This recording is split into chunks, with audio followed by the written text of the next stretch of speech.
Shalom.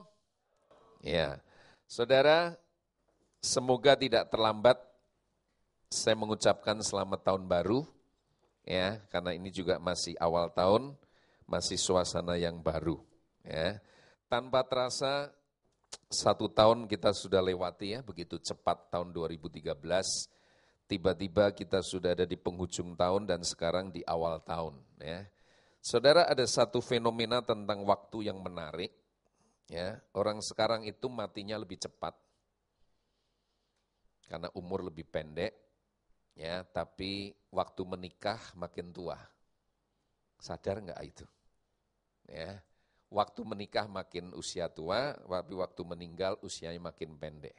Artinya, waktu yang kita miliki ini singkat, sangat pendek. Masalahnya bukan seberapa pendek dan singkat waktu yang kita miliki, tetapi sesingkat apapun waktu yang ada pada kita mengisinya dengan apa? Ya. Apakah saudara mengisi waktu yang singkat ini dengan sungguh-sungguh mengalami Kristus? Tadi saya terinspirasi dengan pujian yang kita naikkan tadi bahwa Tuhan, kami membutuhkan Engkau, membutuhkan sentuhanmu, membutuhkan lawatanmu, membutuhkan pengalaman dengan Tuhan. Nah, siang ini saudaraku, saya didorong untuk menyampaikan lewat lagu pujian yang tadi itu, untuk menyampaikan soal pengalaman di dalam Tuhan. Ya, kita belajar dari seorang tokoh di dalam Alkitab namanya Yakub. Saudara, kehidupan Yakub itu naik turun.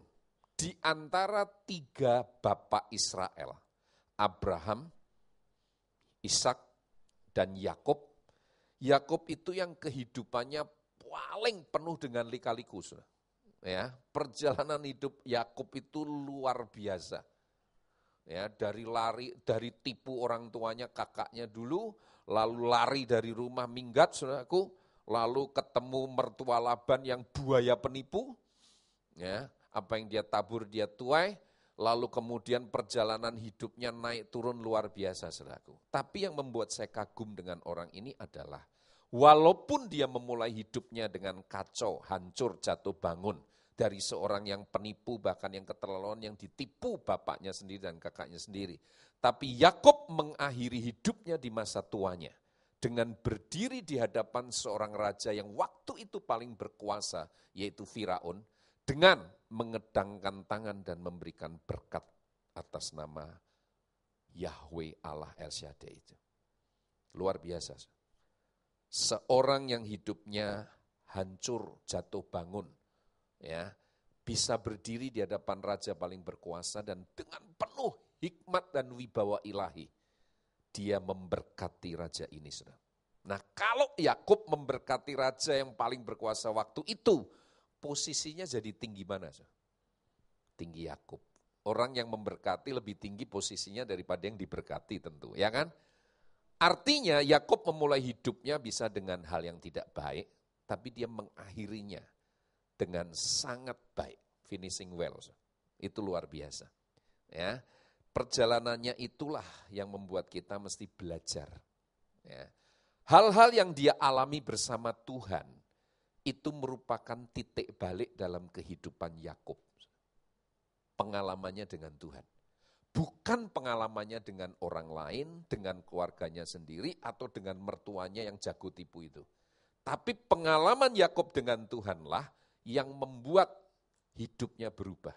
Membuat hidupnya dipromosikan Tuhan. Yang membuat titik balik perubahan-perubahan besar dalam hidupnya. Mari kita lihat di Kejadian 28, ayat 10 sampai ayat 22. Ayatnya cukup panjang. Ada 12 ayat, 13 ayat kita harus baca semua. Kejadian 28 ayat 10 sampai ayat 22. Kalau Bapak, Ibu, dan Saudara sudah menemukan, katakan amin supaya saya tahu. Masih belum banyak yang menemukan. Sudah ketemu? Makin sedikit yang ketemu. Sudah ketemu belum? Gitu loh. Aduh, saya tunggu-tunggu aminnya kenceng kok. Melempem.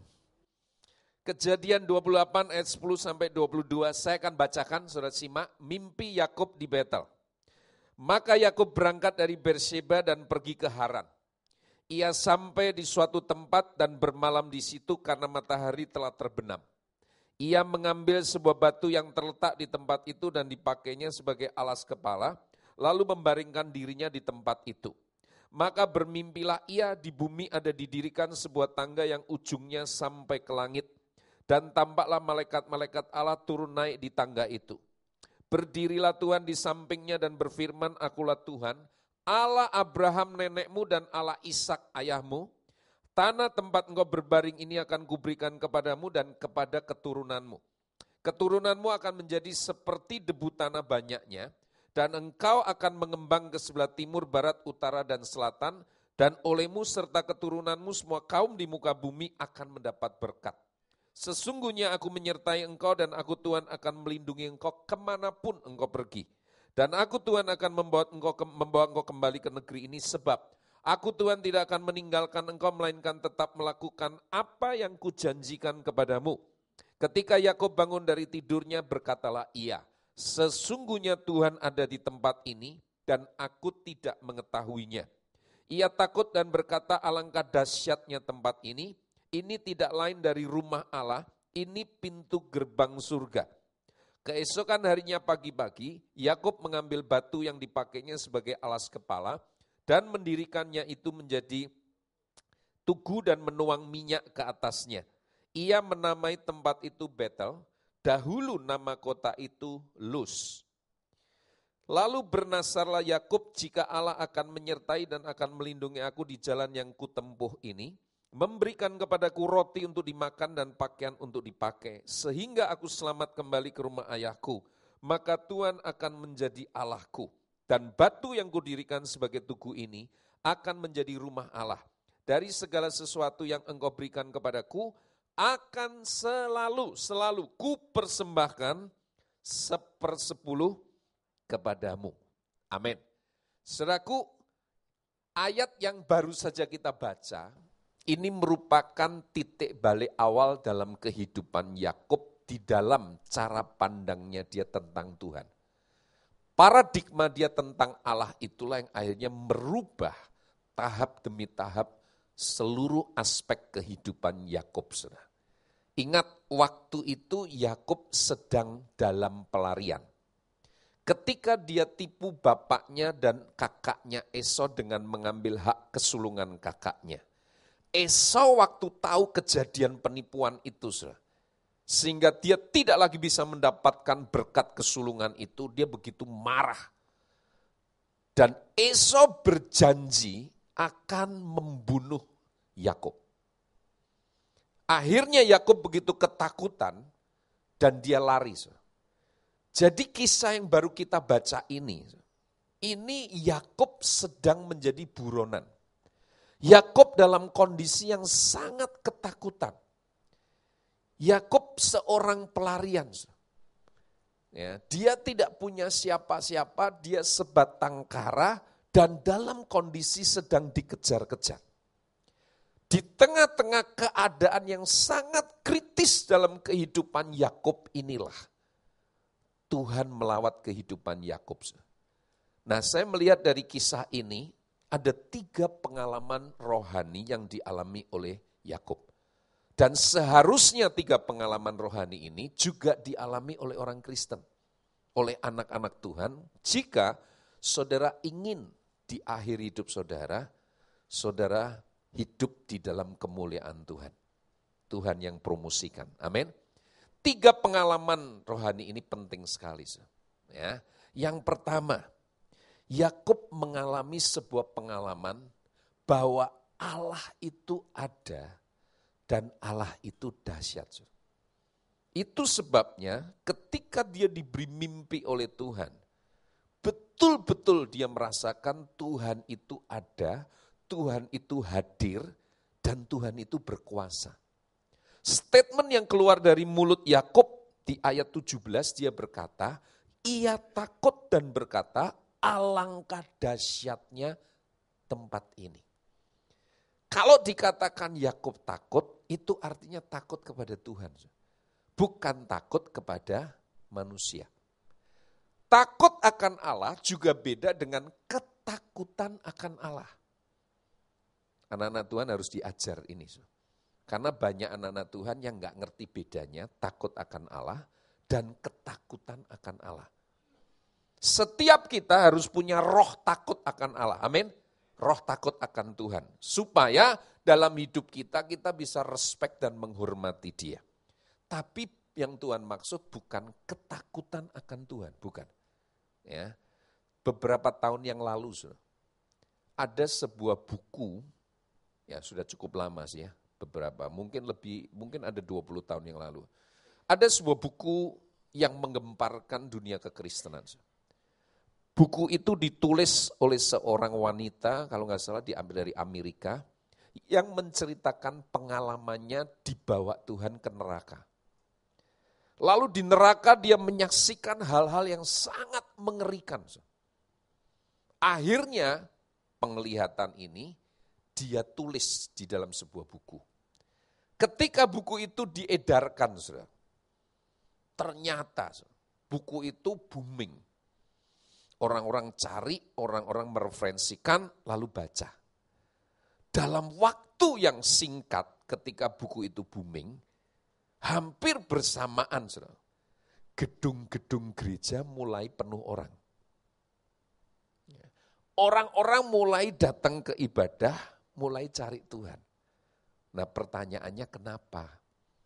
Karena orang mulai takut tentang neraka. Ketika dibukakan bahwa neraka itu ada, dan di situ sangat mengerikan, orang mulai, aku kalau enggak ibadah hari Minggu, cari Tuhan, jangan-jangan juga di neraka gitu. Akhirnya mereka datang. Tapi sayang, dasar mereka mencari Tuhan, itu bukan karena mengasihi.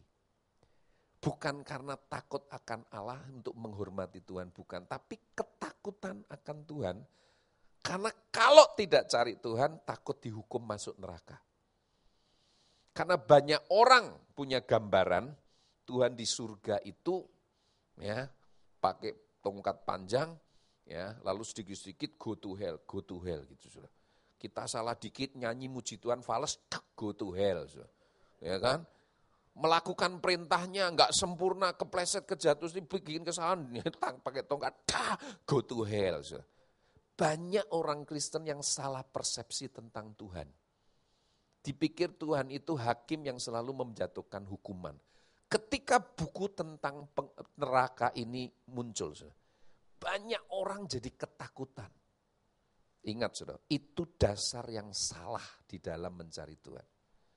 Kalau saudara datang ibadah hari Minggu, saudara menabur persembahan, saudara melayani dengan waktu talenta saudara, dengarkan saya.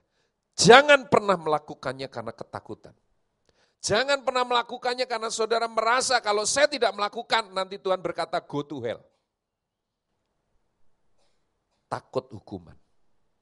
Tadi pagi saya menyampaikan tentang anugerah. Anugerah itu melampaui segala hukuman dan segala aturan. Amin. Gimana khotbah tadi pagi? Cari kasetnya ya. Beli, jangan minta, beli. Karena kalau dapat gratis suka tidak menghargai.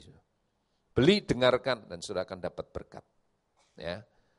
Nah, orang yang ketakutan akan Tuhan tidak akan pernah mengalami pengalaman yang real bersama Tuhan seperti Yakub. Dia takut akan Tuhan, makanya jadi respect dan hormat. Bukan ketakutan akan Tuhan. Jadi kalau saudara melakukan segala sesuatu untuk Tuhan, lakukanlah bukan karena ketakutan, tapi lakukannya karena engkau menghormati Dia dan engkau mengasihi Dia. Amin. Saudara mau hidup benar dengan melakukan perintahnya, firman-Nya, lakukanlah karena engkau mengasihi Tuhan dan engkau menghormati Dia. Bukan karena takut dihukum. Ya. Nah, pengalaman pertama yang dialami Yakub ini luar biasa. Dia berkata, alangkah dahsyatnya tempat ini. Alangkah dahsyatnya Tuhan yang hadir di tempat ini. Saudaraku, pengalaman pertama yang harus dialami oleh orang Kristen adalah mengalami kedahsyatan Tuhan. Tuhan itu real, nyata, dia eksis, dia ada. Katakan amin. Dia bukan sekedar gambaran dari orang-orang agamawi untuk menunjukkan bahwa kita supaya mau hidup benar, kita butuh satu kekuatan yang lebih dari manusia. Tapi sebetulnya itu enggak ada. Itu omong kosong. Itu yang dilakukan oleh orang-orang liberal. Tuhan itu real ada. Kalau saudara minta dia masuk dalam hidupmu, menjadi Tuhan dan Juru Selamat, betul-betul dia masuk dalam hidup saudara. Itu real. Kalau saudara berdoa, dan saudara merasakan dia ada bersama, dia dengar doamu, dia peluk, engkau sedang praise and worship, menyembah, engkau sedang dipeluk, itu real. Dia melakukannya. Karena dia satu pribadi. Dan kalau engkau bisa merasakan dia ada, itu engkau akan mengalami kedahsyatannya. Sama seperti Yakub. Dia saat itu jadi buronan, dia takut akan manusia. Takut kakaknya, Esau. Dia akan dibunuh. Tapi ketika dia mengalami kedahsyatan Tuhan, Allah itu ada, Allah itu dahsyat. Alkitab berkata, dia nggak takut lagi. Kenapa? Karena takut akan Allah, itu membuat seseorang tidak lagi takut akan manusia. Tapi orang yang takut akan manusia, pasti dia nggak punya takut akan Tuhan. Setuju? Masih bingung? Ya sudah, dengarkan aja khotbahnya. Ya. Saudara, Yakub itu ketakutan karena dia mau dibunuh. Tapi apa yang dia alami pengalaman real dengan Allah, El Shaddai itu, membuat dia nggak takut lagi dengan manusia. Tapi dia takut akan Tuhan. Kenapa? Karena dia mengalami pengalaman paling dasar dari kehidupan kekristenan. Yaitu mengalami bahwa Allah itu dahsyat. Setiap orang Kristen yang tidak pernah mengalami kedahsyatan Allah, maafkan kalau saya berkata, lebih baik saudara tidak usah jadi orang Kristen. Kenapa? Karena di dalam kekristenan, Tuhan menyediakan pengalaman itu. Kejar dan cari pengalaman rindukan, sudah pasti ngalami. Satu kali seorang ibu bersaksi cerita kepada saya. Pengalamannya sekian tahun sebelumnya. Waktu dia cerita kepada saya, dia udah sungguh-sungguh dalam Tuhan. Dan dia cerita, dia sudah jadi Kristen lama, tapi hanya Kristen-Kristenan. Hanya Kristen agama saja. Ya, anak keluarga kaya. Satu hari, dia kesurupan. Kerasukan setan. Saya percaya, orang Kristen yang lahir baru, tidak bisa kerasukan. Nggak bisa. Tapi orang Kristen agama, itu tidak ada bedanya dengan orang beragama lain. Karena Kristus datang ke muka bumi ini tidak membangun agama, sebetulnya. Tapi dia datang ke muka bumi ini untuk memberikan kehidupannya, untuk menjadi kehidupan saudara. Nah, dia kerasukan setan. Karena dia kerasukan setan, keluarganya begitu takut. Mereka mencoba sebagai orang keluarga Kristen berdoa. Tapi karena mereka juga doa juga nggak biasa doa, mereka nggak tahu apa yang harus dilakukan. Selama 3 hari, ibu ini betul-betul dipermainkan oleh kuasa kegelapan itu. Tubuhnya dibanting ke sana kemari, benturkan tembok, saudaraku. Waduh, sampai sakit semua, lecet semua. Dia sadar, tapi dia nggak punya kemampuan untuk mencegah hal itu. Akhirnya keluarganya mendatangkan pendeta, hamba Tuhan. Saudara mau tahu, hamba Tuhan atau pendeta yang didatangkan menolong ibu ini, untuk mendoakan ibu ini, itu ada 7. Pendeta pertama didatangkan, doakan, nggak berhasil. Datangkan lagi pendeta yang kedua, Gak berhasil juga. Datangkan pendeta ketiga. Gak bisa, gagal juga. Tetap kerasukan. Setannya malah ketawa. Yesus, aku tahu kamu siapa. Pendeta keempat datangkan lagi. Yang pengurapannya lebih kuat, lebih sakti. Tetap gak bisa. Didatangkan pendeta ketujuh. Yang biasa melayani pelepasan. Dalam nama Yesus. Keluar roh jahat. Setan, aku perintahkan kau keluar. Kalau engkau gak keluar, aku yang keluar. Ternyata setannya gak keluar juga. Sudah. Nah karena setannya gak keluar, yang keluar akhirnya siapa? Ya pendetanya. Sudah. 7 pendeta didatangkan dan tidak ada hasil sama sekali. Ibu ini tetap dirasuk dan dia dipermainkan, dikerjain sama setannya. Pada hari yang ketiga, tanpa ada orang lain, tidak ada pendeta yang mendoakan. Tiba-tiba ibu ini di dalam pikirannya, ya, muncul satu pemikiran seperti ini. Loh, aku ini kan orang Kristen. Aku ini anak Tuhan. Dan aku pernah mendengar firman yang berkata, kalau Yesus ada di dalam saya, maka itu lebih kuat daripada semua roh yang ada di dunia ini. Ketika ibu ini muncul kesadarannya walaupun singkat beberapa detik, bahwa yang tinggal dalam hidupnya sebetulnya lebih besar dari roh apapun di dunia ini. Lalu, gak ada yang ajarin. Dia langsung berkata begini, setan engkau yang ada di dalam tubuhku yang ngerjain aku ini. Kamu harus tahu bahwa Yesus adalah Tuhan dan dia tinggal di dalam aku. Dia lebih besar dari roh apapun di dunia ini termasuk lebih kuat dari kamu. Itu sebabnya di dalam nama Yesus, aku perintahkan kau keluar. Ibu ini ngomong doa seperti itu, saudara. Enggak pakai teriak-teriak. Keluar sampai ototnya yang keluar. Enggak. Dia santai aja. Tapi dia mengatakan itu dengan otoritas. Dengan satu kesadaran penuh bahwa Allah yang tinggal di dalam dia lebih besar dari roh jahat apapun yang tinggal di dunia ini. Dia perintahkan untuk pergi dan setan itu keluar. Dan ibu ini berkata, Pak, sejak saat itu, sampai hari ini udah puluhan tahun, Pak. Setannya gak pernah mampir lagi, Pak. Ya. Apa yang sebetulnya terjadi?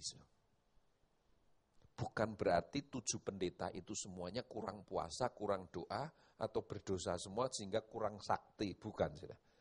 Tapi saya meyakini, kalau sampai ada begitu banyak hamba Tuhan didatangkan tidak berhasil, saya percaya 100%. Itu karena Tuhan mau memberi pengalaman khusus untuk ibu ini. Dan pengalaman itu adalah pengalaman untuk dia menyadari dan memiliki pengalaman real. Allah yang dia sembah itu dahsyat. Yang Tuhan mau dia mengalami kedahsyatannya Tuhan itu loh. Makanya dengan kesadaran tiba-tiba dia miliki, dia usir. Setannya pergi. Dan gak pernah kembali lagi. Setannya gak pernah kangen sama dia lagi. Pergi gitu aja. Dia berkata kepada saya, Pak, pengalaman itulah yang membuat saya semakin tahu bahwa Allah yang saya sembah itu bukan Allah agama. Tapi itu Allah pribadi yang berkuasa. Dan dia itu dahsyat dan dia selalu rindu kedahsyatannya kita alami. Begitu dia usir setannya pergi. Langsung tiba-tiba dia mengalami kepenuhan Roh Kudus. Dia berbahasa roh. Dan sejak itulah dia undang Yesus untuk menguasai hidupnya. Dan dia berkata, sejak peristiwa itu, Pak, kalau saya ngalami masalah, saya nggak pernah takut. Kenapa? Saya udah buktikan kok, bahwa Allah yang saya sembah itu dahsyat. Dan dia yang tinggal di dalam saya jauh lebih kuat dari roh apapun di dunia ini. Saudara, orang Kristen yang mengalami pengalaman kedahsyatannya Tuhan, itu orang Kristen yang akan jadi kuat, semakin kuat, bertambah kuat. Amin. Nah, tetapi pengalaman ini kalau saudara pernah alami, saudara mesti kejar untuk terus mengalami. Jangan kalau orang tanya, pernah ngalami enggak? Pernah, kapan? Sudah lama sekali Pak, sampai lupa kapan itu. Kenapa? Karena ngalami sekali, terus enggak pernah ngalami lagi. Ingat, yang saya maksud pengalaman Yakub yang harus kita juga alami adalah pengalaman yang harus terus-menerus kita alami. Bukan sekali ngalami, setelah itu udah enggak ngalami lagi. Tidak, tapi pengalaman yang harus terus-menerus. Amin. Pengalaman Yakub yang kedua, dia berkata di ayat 17b, ini tidak lain dari rumah Allah. Ini pintu gerbang surga, ayat 19. Ia menamai tempat itu Betel.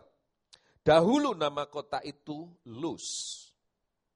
Ya, Luz itu artinya keterhilangan. Dirubah namanya oleh Yakub menjadi Betel, rumah Allah. Ya, Bet Elohim, Betel. Rumah Allah. Ini pengalaman Yakub yang kedua yang juga harus dialami oleh setiap kita. Yaitu menjadikan hidup kita menjadi Betel, rumah Allah. Kalau berbicara tentang kata rumah, apa yang ada di dalam benak saudara? Apa? Bangunan? Ya, itu bicara soal fisik. Kalau membaca kata rumah secara letterlek, saudara bisa berkata bangunan. Ini bangunan. Tapi kalau bicara tentang makna rumah, itu sebenarnya bicara tentang relationship. Setuju? Hubungan. Hubungan.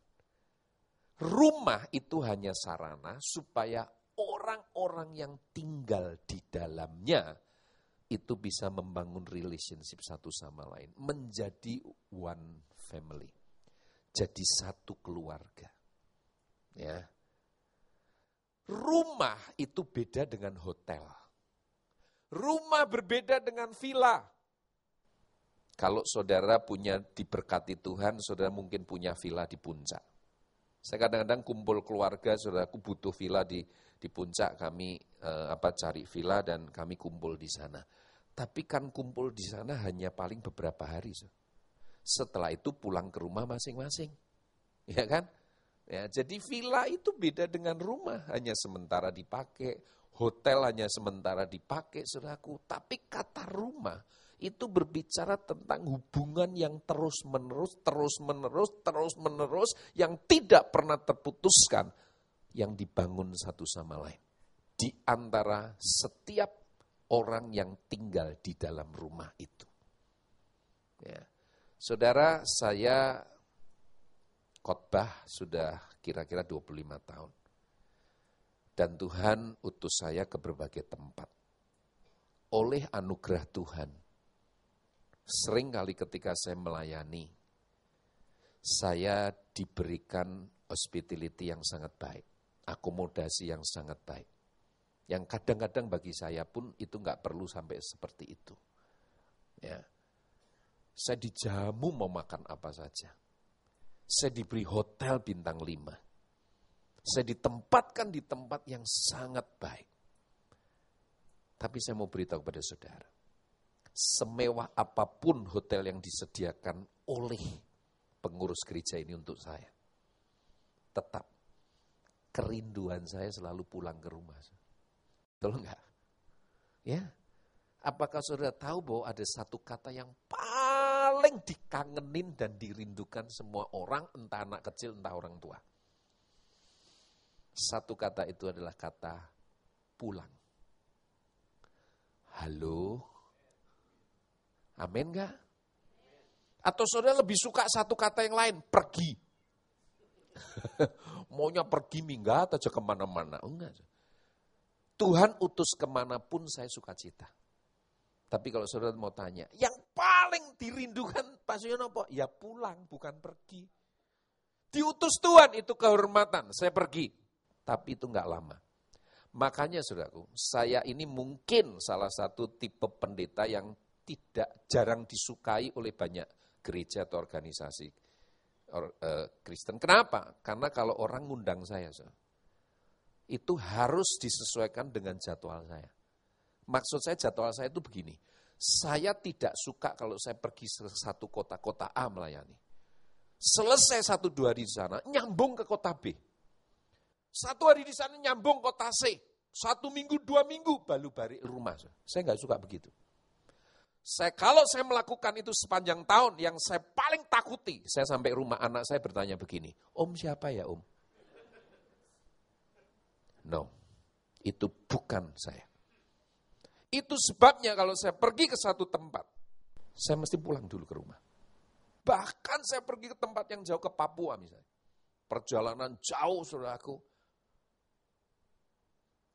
Tetap 3-4 hari. Itu kalau ada pelayanan yang bisa disambungkan ke Makassar, itu kan jauh lebih dekat.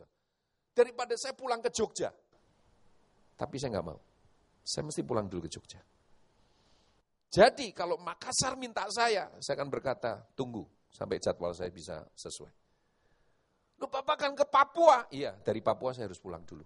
Pak, Papua ke Makassar itu jauh lebih dekat daripada Papua Jogja. Saya pasti akan jawab, saya tahu, saya juga bisa baca peta.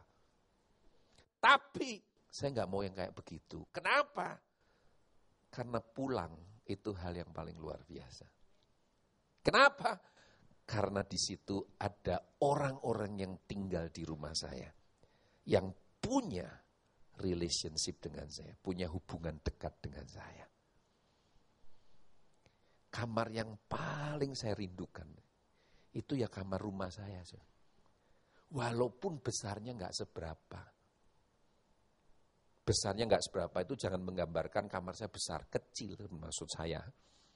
Dibanding dengan saya, misalnya tadi malam saya disediakan di area duta. Kamar yang besar, luas.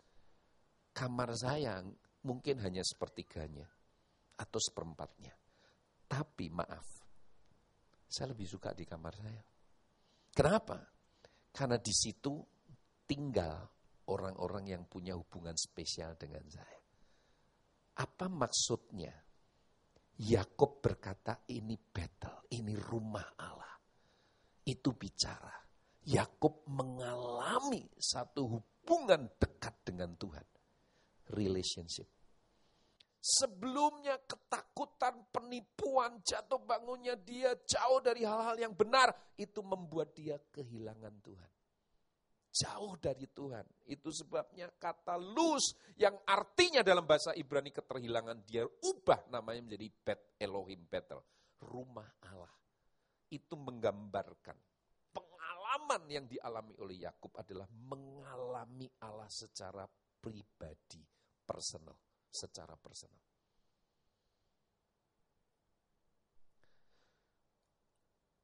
Saudara,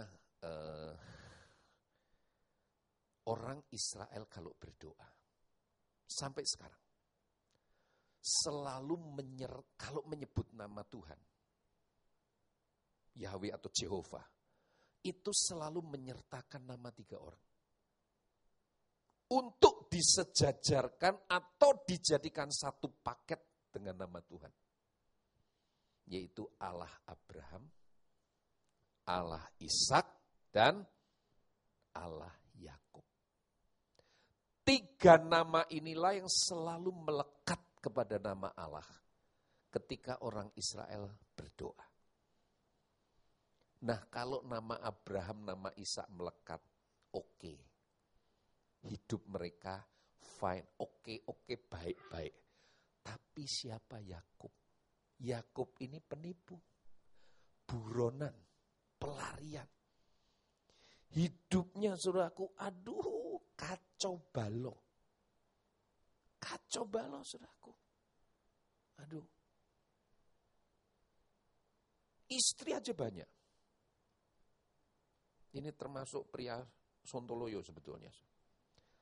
Tapi yang luar biasa adalah pengalaman dia dengan Tuhan pada akhirnya menempatkan dia namanya dijadikan satu dengan nama Allah. Allah Abraham, Allah Ishak, dan Allah Yakub. Artinya, Yakub punya hubungan yang sangat personal dengan Tuhan. Sahabat Allah.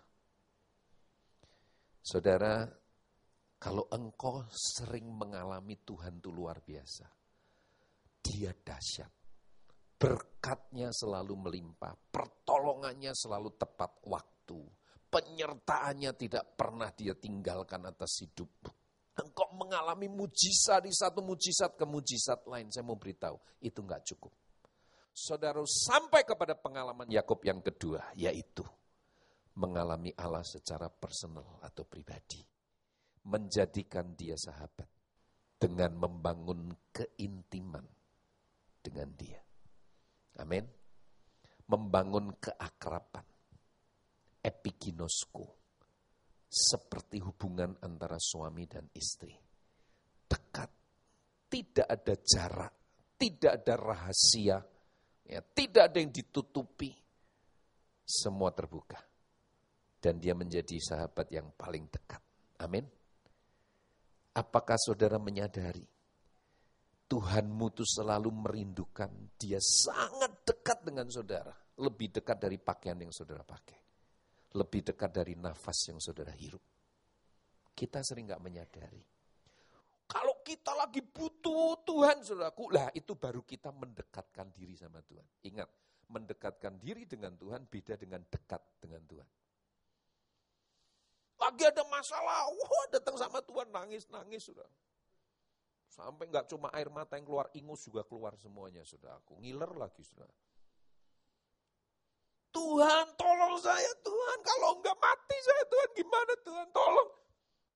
Begitu Tuhan jawab, Tuhan beri pertolongan.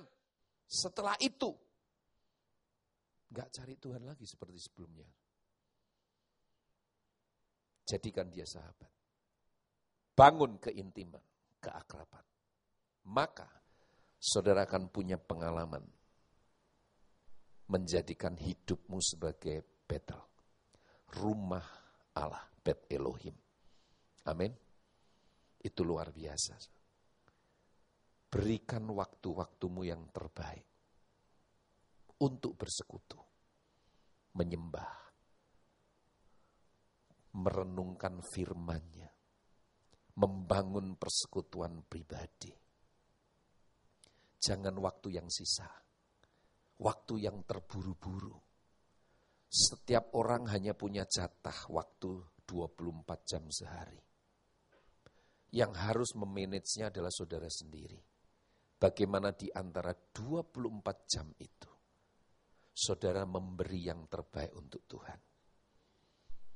Kalau saudara berlakukan prinsip perpuluhan dalam hidup saudara, waktumu itu seharusnya 1/10 juga milik Tuhan. Jadi dari 24 jam saudara kerja, saudara tidur, saudara santai, saudara nonton TV, saudara pergi ke mall, saudara belanja shopping, ke luar negeri, liburan dan sebagainya. Seharusnya setiap hari minimal 2,4 jam saudara harus berikan untuk Tuhan. Menjadi waktu yang terbaik. Tapi Tuhan baik gak tuntut itu. Saudara kasih dia 20 menit, dia juga sukacita. 15 menit, asal itu menjadi waktu terbaik. Amin. Jangankan 2,4 jam sehari. 5 menit aja udah buru-buru. Tuhan sorry ya lagi buru-buru, aku mau kerja berkati, amin. Pulang kerja, sorry Tuhan mau makan sama anak-anak. Sorry Tuhan mau ini. Tuhan mau pelayanan. Jangan pernah melayani dengan kepandaian atau skill saudara saja. Layanilah karena engkau tahu bahwa engkau layani adalah sahabatmu. Orang yang sangat engkau cintai dan kasih. Amin. Yang terakhir ayat 22. Dan batu yang kudirikan sebagai tugu ini akan menjadi rumah Allah dari segala sesuatu yang kau berikan kepadaku Tuhan. Yakub berkata, akan selalu ku persembahkan apa? 1/10 kepadamu. Dengarkan saya, ini penting sekali. Dengarkan saya. Orang yang mengalami kedahsyatan Tuhan. Lalu orang yang mengalami kedekatan dengan Tuhan, Allah secara personal, pribadi. Pasti dari hidupnya dia akan punya pengalaman yang ketiga, yaitu memberi yang terbaik kepada Tuhan. Karena hidup kita enggak hanya terima. Kita diberkati, kita ngalami kedahsyatan Tuhan. Oke. Lalu kita ngalami hubungan dekat, keintiman dengan Tuhan. Tapi yang ketiga, orang yang mengalami kedahsyatan dan keintiman, dari hidupnya pasti akan mengalir pemberian-pemberian yang terbaik untuk Tuhan. Saya mengatakan pemberian yang terbaik, bukan sedekah. Kalau saudara sedang naik mobil di perempatan jalan, ada pengemis, pengamen yang minta-minta. Saudara buka jendela kaca, kasih Rp1.000. Saya beritahu, itu kebaikan hati. Tapi itu bukan persembahan. Itu bukan pemberian yang terbaik. Itu sedekah. Kenapa? Karena enggak mau direpotkan. Kasih tangan enggak mau kasih, cuma begini, diketok-ketok terus, gini terus. Lama-lama udahlah daripada ribet kasih. Itu sedekah. Tuhanmu enggak butuh sedekahmu. Tuhanmu merindukan pemberian yang terbaik. Di perjanjian lama, pemberian yang berupa 1/10, itu pemberian yang tertinggi. Itu pemberian yang terbaik. Itu bicara tentang melepaskan yang terbaik dari hidup kita untuk pencipta kita. Saudara memberi waktu, bakat saudara, keuangan saudara, pemikiran saudara, apapun juga untuk Tuhan. Berikan yang terbaik.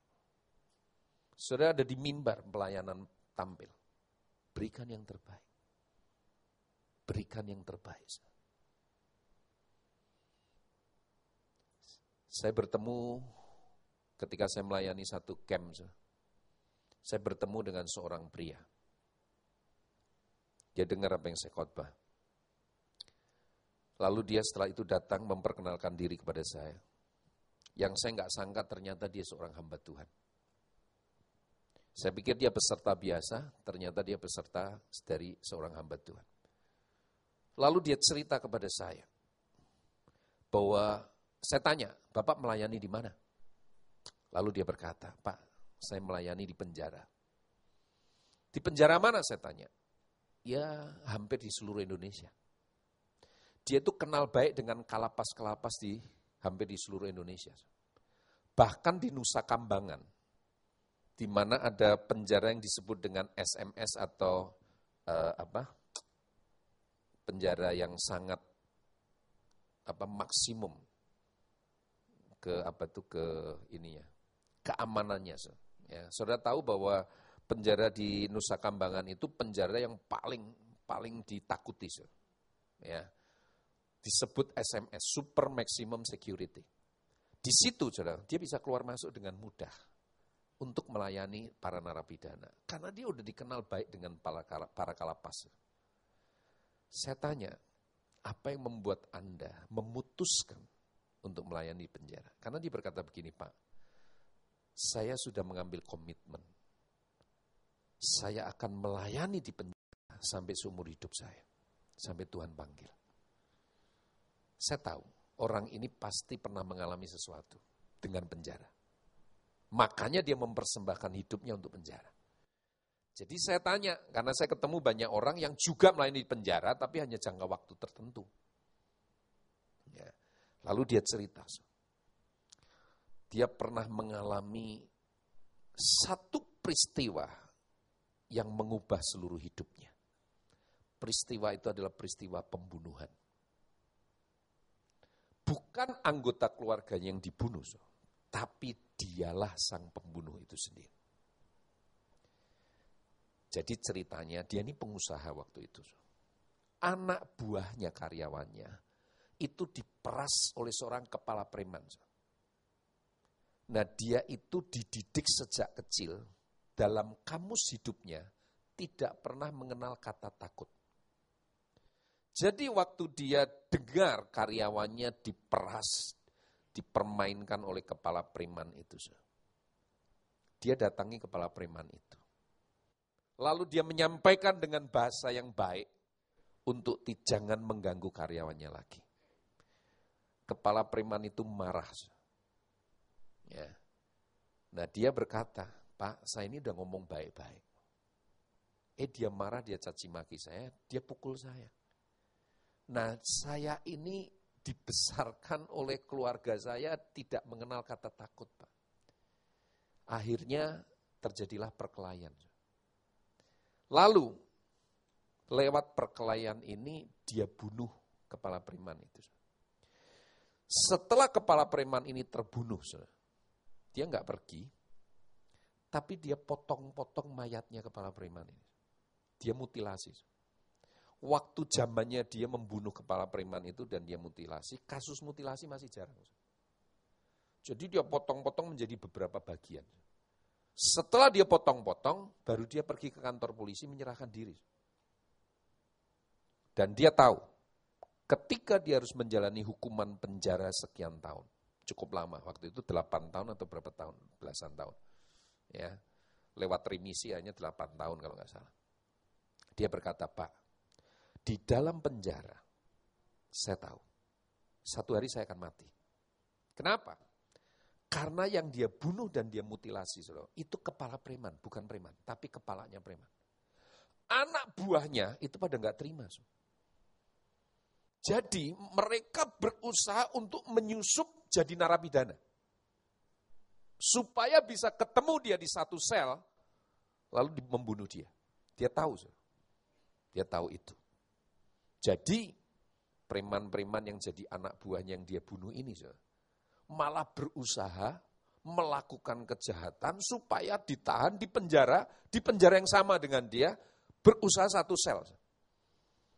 Tapi dia berkata, entah bagaimana Pak, saya itu selalu gagal dibunuh di dalam penjara.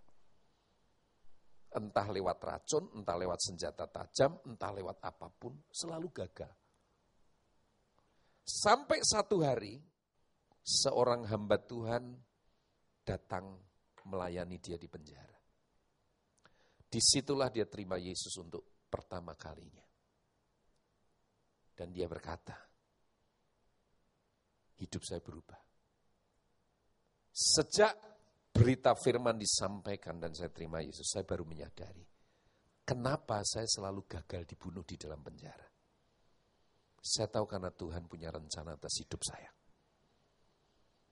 Menurut perhitungan manusia, mustahil saya nggak mati.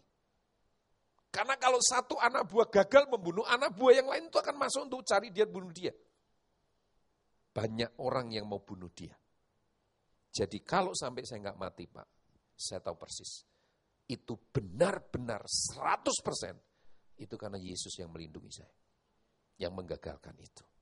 Dan itu membuat saya tahu, dia punya rencana atas hidup saya. Lewat penjara itulah dia mengalami kedahsyatan Tuhan. Bagaimana pagar perlindungan itu nyata atas dia. Dia gagal dibunuh.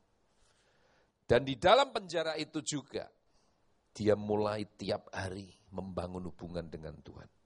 Secara pribadi. Renungkan firman, menyembah Tuhan, nyanyi, dan sebagainya.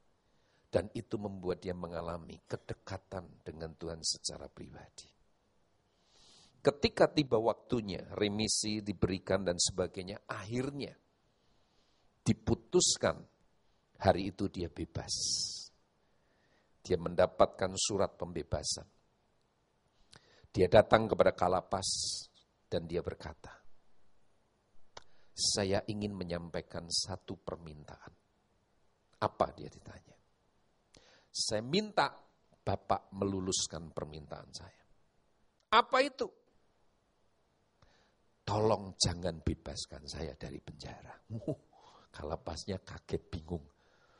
Loh, kamu ini udah bebas, semua orang kepengen keluar dari penjara. Kenapa kamu gak mau keluar dari penjara? Iya Pak, Saya terima surat pembebasan saya. Tapi izinkan saya menjadikan penjara sebagai rumah saya. Saya mau tiap hari datang kemari dan Bapak izinkan. Itulah yang menjadikan titik awal dia mengabdikan hidupnya, melayani narapidana di penjara. Tubuhnya dibebaskan dari penjara, tapi hatinya, hidupnya dan pengabdiannya ada di dalam penjara. Orang ini yang mengalami kedahsyatan Tuhan dan kedekatan dengan Tuhan. Dia tahu. Dia pasti memberikan pemberian yang terbaik untuk Tuhan. Saudara, hidupmu menjadi seperti hari ini. Itu karena Tuhan. Karena anugerah. Semata-mata karena kasih karunia. Apa yang kau bisa banggakan dengan milikmu yang ada di dunia? Tidak sebanding dengan apa yang Tuhan sudah beri. Pengalamanmu mengalami kedahsyatan Tuhan dan kedekatan dengan Tuhan haruslah membawa engkau sampai kepada pengalaman yang ketiga. Memberi yang terbaik kepada Tuhan. Bukan yang sedekah. Dari hidupmu mengalir persembahan korban-korban yang terbaik kepada Tuhan. Kalau engkau mengalami 3 pengalaman ini, engkau akan jadi orang Kristen yang kuat, yang bertumbuh dan berbuah lebat. Amin. Kejarlah pengalaman bahwa Allah itu kedahsyatan Allah. Kejarlah kedekatan dengan Tuhan setiap waktu. Dan beri yang terbaik. Alirkan yang terbaik untuk dia. Amin. Jadikan itu komitmenmu. Berikan dia waktumu yang terbaik, bakatmu yang terbaik. Uangmu yang terbaik, hidupmu yang terbaik. Mari kita semua bangkit berdiri.